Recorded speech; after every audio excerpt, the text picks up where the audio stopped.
One unit has undergone an extreme makeover, and that's the couple. We've never invested more in love, and we've never divorced more in the name of love. If Apple sold you a product that failed 50% of the time, would you buy it?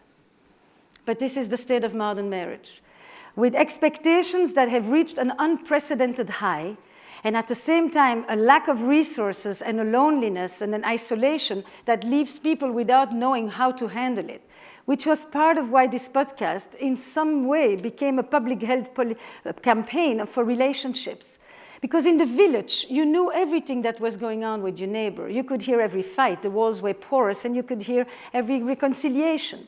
But today, your friends can come and tell you that they are getting separated, and you didn't even see it coming. And then, fake news is not just for the politics. It's also for the way that we represent our personal lives. So we curate and we filter some beautiful, idealistic version of ourselves, and in the end, nobody really knows what is going on in the backstage of other people and how they can learn from it. And part of what happens in a series like this, which was an attempt to create relationship advice on scale, is that when you listen deeply to another person, you often find yourself standing in front of your own mirror. How did we move from something that was so clear to something that has become so chaotic? Relationships. In the old world, which is still the world of many other parts of the world, so this is only a comparison to the West, we lived in communities where relationships were very clear. We knew who we were, we knew where we belonged, the big decisions were all made for us, and we had a clear sense of what was expected from us. We moved from a model of relationships that were organized around duty and rules and obligations to a model of relationships that are steeped in options and in choices. We have unprecedented choices about anything. All the big decisions, in effect, at this moment are on us. The burdens of the self have never been heavier. We need to decide what we want to do. We need to decide where we want to live. We need to decide if we are happy. We need to decide if we are happy enough and if we could be happier. We no longer divorce because we are unhappy and miserable. We often actually separate because we could be happier. We want to know how many people we should date. What should be the gender of the people we date? Should we tell each of them that we are dating other people? You know, we need to decide whose career is going to take precedence. We need to decide who's going to wake up tomorrow morning to feed the baby. We need to decide who has the right to demand for sex. And all of those decisions used to be quite codified for us. As a result, we have massive choices, and we have unprecedented uncertainty and self-doubt plaguing us with a little tyranny in the back of us all the time. How do I know? How do I know this is the right thing? How do I know this is the right choice? How do I know this is the one? How much relationship accountability do we have these days? One of the things that the digital and the technologies has created for us is that it has offered us a situation that is often called stable ambiguity. It's probably one of the most interesting positions at this moment.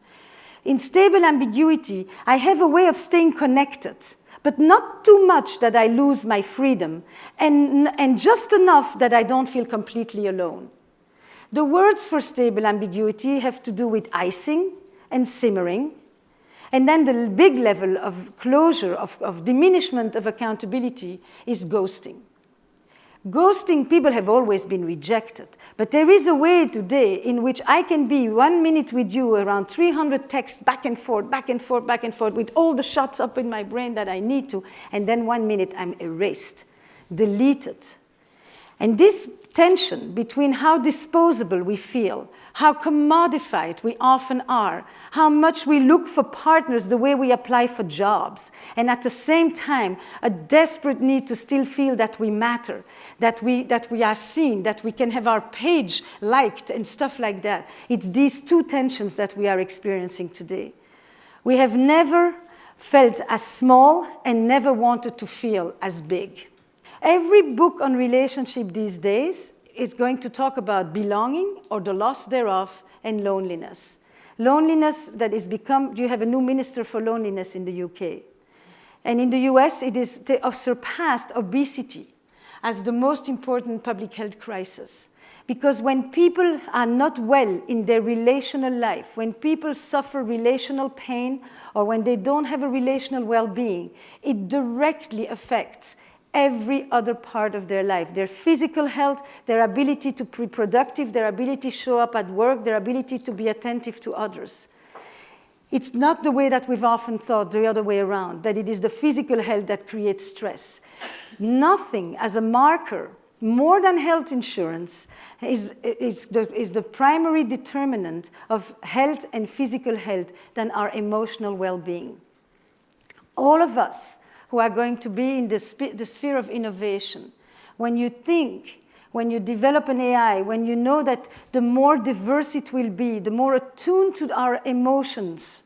And we know that this is where the rush is at this moment. How much can we get an emotion out of a robot? How much response can we get? Yesterday I was hearing that it's not bad that a robot would know how to talk to you when you are angry, because the robot has been programmed to know exactly what it is that it needs to say to you so that it would soothe you. The problem is that empathy, connection, is not when I know that you've been programmed. It's when I know that you are deeply listening to me and that you care enough to want to give me a different response. And that quality of connection is what we cannot forget when we go ahead to program things.